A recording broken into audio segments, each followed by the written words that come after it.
Hi friends, मेरा नाम हिमांशी है और आज हम एक महत्वपूर्ण टॉपिक जो कि Uttarakhand lecturer LT CTET UTET सभी के लिए इम्पोर्टेंट है।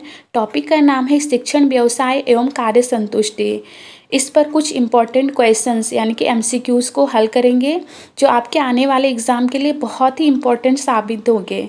फ्रेंड्स, ये क्वेश्चन जो है ये साधारण क्वेश्चन नहीं है।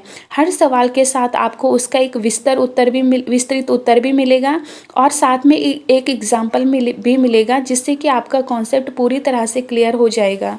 तो अगर आप शिक्षक पेशे से जुड़े हैं या किसी कंपटीशन एग्ज़ाम की तैयारी कर रहे हैं तो इस वीडियो को लास्ट तक ज़रूर देखिए और वीडियो को लाइक, कमेंट और शेयर करना ना भूलें। तो चलिए शुरू करते हैं आज का इम्पोर्टेंट सेशन। तो पहला क्वेश्चन है फ्रेंड्स आपका, शिक्षक की कार्य संतुष्टि किससे सबसे ज़्यादा प्रभावित होती है? वेतन और भत्ते से, विद्यालय का प्रशासनिक वातावरण से, या विद्यार्थियों की उपलब्धि और प्रगति से, या सहकर्मियों के साथ संबंध से। तो देखिए फ्रेंड्स, एक शिक्षक की सबसे बड़ी संतुष्टि तब होती है जब उसके विद्यार्थी सफलता प्राप्त करते हैं। केवल वेतन या प्रशासनिक सुविधाएं ही पर्याप्त नहीं होती हैं, बल्कि शिक्षक की मेहनत का फल विद्यार्थियों के प्रदर्शन में भी दिखना चाहिए। ठीक है, तो इसका आंसर होगा ऑप्शन सी। जैसे कि उदाहरण के लिए मान लेते हैं फ्रेंड्स, एक टीचर जिसने बोर्ड परीक्षा की तैयारी कराई और उसके विद्यार्थी टॉपर्स बने तो वह अपनी सफलता से ज़्यादा संतोष महसूस करेगा बजाय केवल वेतन वृद्धि के। ठीक है फ्रेंड्स, अब बढ़ते हैं नेक्स्ट क्वेश्चन की ओर। शिक्षण पेशे में इंट्रिंसिक मोटिवेशन का सबसे बड़ा स्रोत क्या होता है? ऑप्शन है प्रोत्साहन राशि, छात्रों की जिज्ञासा और सीखने की रुचि, सरकारी मान्यता और प्रमाण पत्र, डी ऑप्शन है छुट्टियों की सुविधा। तो देखिए, जब कोई छात्र नई चीज़ें सीखने के लिए उत्सुक होता है तो शिक्षक को प्रेरणा मिलती है और यह प्रेरणा अंदरूनी होती है जिसे कि आंतरिक प्रेरणा या इंट्रिंसिक मोटिवेशन कहा जाता है। ठीक है, तो इसका करेक्ट ऑप्शन होगा ऑप्शन बी, छात्रों की जिज्ञासा और सीखने की रुचि। एग्जाम्पल के लिए ले लेते हैं फ्रेंड्स, एक शिक्षक को तब गर्व और संतोष महसूस होता है जब कोई कमज़ोर छात्र उसकी गाइडेंस से सुधार करता है और अच्छे मार्क्स लाता है। ठीक है, क्वेश्चन नंबर 3 है फ्रेंड्स आपका, बहुत ही अच्छा सवाल है कि शिक्षक के कार्य संतोष को किस प्रकार मापा जा सकता है? परीक्षा परिणाम के प्रतिशत से, शिक्षक की नौकरी में स्थिरता से, या शिक्षक द्वारा किए गए रिसर्च कार्य से, या शिक्षक के आत्मनिर्णय और विद्यार्थियों की प्रतिक्रिया से। तो देखिए फ्रेंड्स, कार्य संतोष को केवल भौतिक लाभ से ही नहीं मापा जा सकता है, बल्कि शिक्षक स्वयं कैसा महसूस करता है और उसके विद्यार्थी उस पर कैसे प्रतिक्रिया देते हैं, यह ज़्यादा इम्पॉर्टेंट है। ठीक है, तो इसका करेक्ट आंसर होगा शिक्षक के कार्य संतोष को मापा जा सकता है शिक्षक के आत्मनिर्णय और विद्यार्थियों के प्रतिक्रिया से। उदाहरण, अगर विद्यार्थी क्लास के बाद टीचर से डाउट पूछने जाते हैं या उसकी पढ़ाई की सराहना करते हैं तो एक टीचर को अपने काम से संतुष्टि मिलती है। नेक्स्ट क्वेश्चन है फ्रेंड्स, कौन सा सिद्धांत शिक्षक के कार्य संतोष को प्रभावित करता है? ऑप्शन देख लीजिए, ऑप्शन है मैस्लो का आवश्यकता पदानुक्रमिक सिद्धांत, न्यूटन की गति का पहला नियम, या पावलोव का शास्त्रीय अनुबंधन सिद्धांत, या गार्डन आलपोर्ट का व्यक्तित्व सिद्धांत। देखिए फ्रेंड्स, मैस्लो के अनुसार शिक्षक पहले अपनी बेसिक नीड्स जैसे कि वेतन, सुरक्षा, ये सभी पूरी करता है और फिर सामाजिक मान्यता और आत्मसिद्धि से संतोष प्राप्त करता है। ठीक है, जैसे कि जब कोई टीचर को अच्छा वेतन, सहयोगी वातावरण और अपनी नॉलेज का उपयोग करने का अवसर मिलता है तो उसका कार्य संतोष बढ़ता है। ठीक है फ्रेंड्स, तो इसका करेक्ट आंसर हो जाएगा ऑप्शन ए, मैस्लो का आवश्यकता पदानुक्रमिक सिद्धांत। आप बढ़ते हैं नेक्स्ट क्वेश्चन है आपका, एक शिक्षक के कार्य संतोष को बढ़ाने का सबसे प्रभावी तरीका क्या हो सकता है? वेतन बढ़ाना, अधिक परीक्षा आयोजित करना, विद्यार्थियों का आत्मनिर्भर बनाना और सृजनात्मकता बढ़ाना, या शिक्षक पर प्रशासनिक दबाव बढ़ाना। तो देखिए, एक शिक्षक के कार्य संतोष को बढ़ाने का सबसे प्रभावी तरीका होता है कि विद्यार्थियों को आत्मनिर्भर बनाना और सृजनात्मकता बढ़ाना, क्रिएटिविटी बढ़ाना। जैसे कि जब शिक्षक विद्यार्थियों को केवल रटने के बजाय उन्हें आत्मनिर्भर और सृजनात्मक बनाते हैं तो उन्हें ज़्यादा संतोष प्राप्त होता है। जैसे कि यदि कोई टीचर बच्चों को केवल किताबों तक सीमित रखने के बजाय प्रोजेक्ट बेस्ड लर्निंग करवाए तो वो ज़्यादा संतोष महसूस कराएगा। क्वेश्चन नंबर 6 है फ्रेंड्स आपका कि शिक्षक के कार्य संतोष को नकारात्मक रूप से प्रभावित करने वाला सबसे बड़ा कारक क्या है।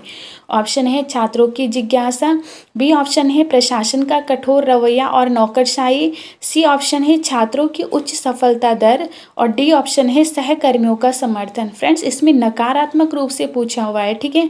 तो जब विद्यालय का प्रशासन शिक्षक के फैसलों को मान्यता नहीं देता है और नौकरशाही हावी रहती है तो शिक्षक का उत्साह और संतोष ये दोनों ही कम हो जाते हैं।